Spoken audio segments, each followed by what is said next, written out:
Nemesis, one of the most terrifying and iconic monsters in gaming history.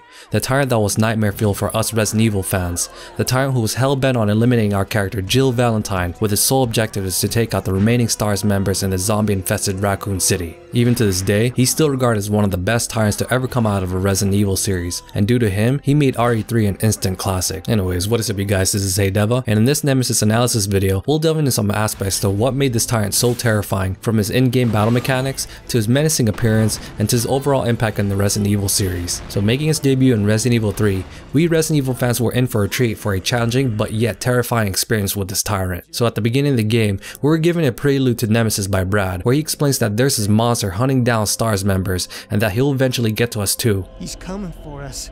We're both gonna die. What are you saying? You'll see. This left us thinking what kind of monster would be so menacing that would freak out Brad so much. And I know Brad wasn't known to be the bravest character out there, but there was a definite reason as to why he felt this way. Because shortly after that, we finally see our first face-to-face encounter with Nemesis, which finally explains as to why Brad was so terrified with this Tyrant. Because seeing Nemesis jump out of nowhere and murder Brad in front of us was one of the scariest and tension-filled moments in the Resident Evil series. The event was also extenuated with the fact that we have this hulking Tyrant who is heads above the player, with his body and tentacles wrapped in his trenchcoat limiter and his sights solely on Jill Valentine, because now we the players are able to embark in one of the most challenging boss fights from a survival horror game, where we see Nemesis showcase his versatility and speed when we see him run towards us, which was never seen before from a Tyrant at this point of the Resident Evil series. We can also quickly notice that he runs much faster than us players, so trying to outmaneuver this Tyrant was a difficult task. The next in-game battle mechanic he had was his ability to grab us players and suspend us in the air. Now I know where Mr. X from the new Resident Evil 2 remake gets it from. But anyways, back to the point. Once Nemesis grabs a hold of Jill, he would either throw us to the side and have Jill stumble for a couple of seconds, or he would perform an insta-kill move, which was a similar manner that he did with Brad. So with all these traits blended together, one would think that Nemesis was already an overpowered Tyrant for us players. But the sad and terrifying truth is that he would showcase more of his abilities throughout Resident Evil 3, where we get to see him break through the window of the RPD station in his pursuit of us players. But to top that off, he's also carrying a freaking rocket launcher. Like seriously, the devs took everything that was great from Mr. X from the original Resident Evil 2 and ramped it up to a whole new level, because we saw Mr. X stalk you throughout Resident Evil 2, where he broke through walls and also hunted you down until we saw his final transformation. But with Nemesis, he took everything that made Mr. X such a terrifying Tyrant, but ran off with it, because in Resident Evil 3, not only was Nemesis able to break through windows, he was also able to break through walls and doors. The added bonus that terrified us players was that he can follow you throughout the different sections of the environment. This trait alone of Nemesis being able to stalk you throughout the game made you feel so tense during our playthrough, because for all we know, Nemesis could be just on the other side of the door, waiting for you to come out so he can finally finish his mission in eliminating us players. This also caused us to never feel safe at any point during the game, which was a great but terrifying experience. Some of these examples was when we see Nemesis follow us in the restaurant, or when he follows us to the Raccoon City press. Also, even during the moments that we thought we took him down, even right after we saw Jill throw an explosive near Nemesis, we quickly see the Tyrant stand right back up. But anyways,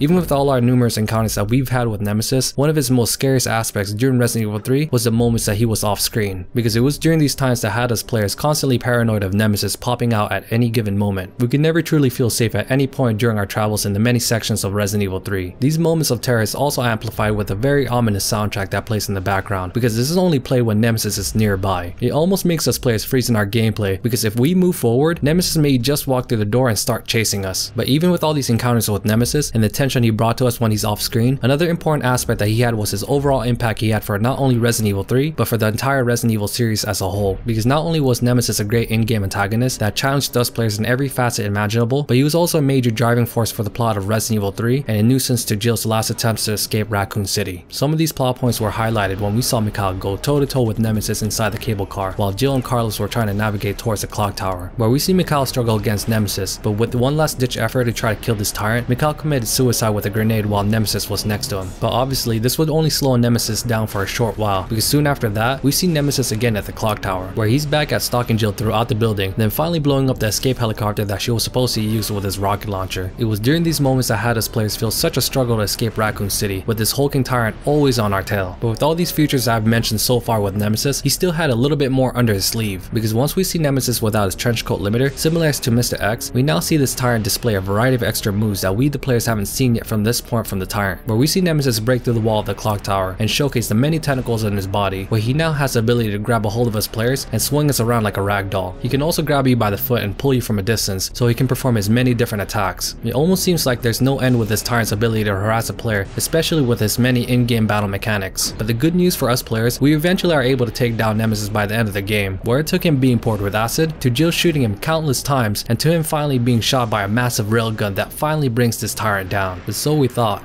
Even after taking so much punishment, Nemesis displays so much resiliency that even after being shot by the railgun several times, he's still on his pursuit of Jill, even if it means crawling on the floor haplessly. It wasn't until we the players get the choice to finally take this Tyrant down for the very last time, and we see Jill say one of the best lines in the game. You want stars? I'll give you stars. Overall, with the numerous in-game battle mechanics that Nemesis had, the many terrifying encounters, and the major impact he had with Resident Evil 3, this Tyrant has clearly shown what kind of nightmare fuel he truly is. But this is what made Resident Evil 3 an instant classic, which had us Resident Evil fans praising this Tyrant due to the many challenges and terrors that he provided us while playing this Resident Evil title. I'd really like to think that the developers used Mr. X from Resident Evil 2 as a foundation in Nemesis and took it to a whole new level with this Tyrant. In the end, with the new Resident Evil 2 remake just around the corner, one can only imagine if Capcom decides to do a remake of Resident Evil 3 as well. There were some articles stating that the RE3 remake is already in development, which is great news, but until Capcom reveals the trailer themselves, then we can only speculate at this point. But one can still imagine what Nemesis would be like in a new Resident Evil 3 remake, seeing him perform abilities from a Tyrant that we have yet to see from a Resident Evil title, which would be a good but terrifying thought. So in the comment section down below, please share your thoughts on Nemesis and what you guys would like to see from a Resident Evil 3 remake, because I'd love to hear everyone's opinion on this subject. Anyways, thank you guys so much for watching my quick Nemesis analysis video and my breakdown as to why this Tyrant made Resident Evil 3 an instant classic. If you guys did enjoy the content, please don't forget to leave a like and subscribe. Also, please feel free to check out my other Resident Evil videos I have on my channel and let me know what you guys think on the comment section down below. Anyways, again, thank you guys so much for watching my full Nemesis analysis video. I hope you guys have a great rest of your day, and this is Hey DeVuH signing out.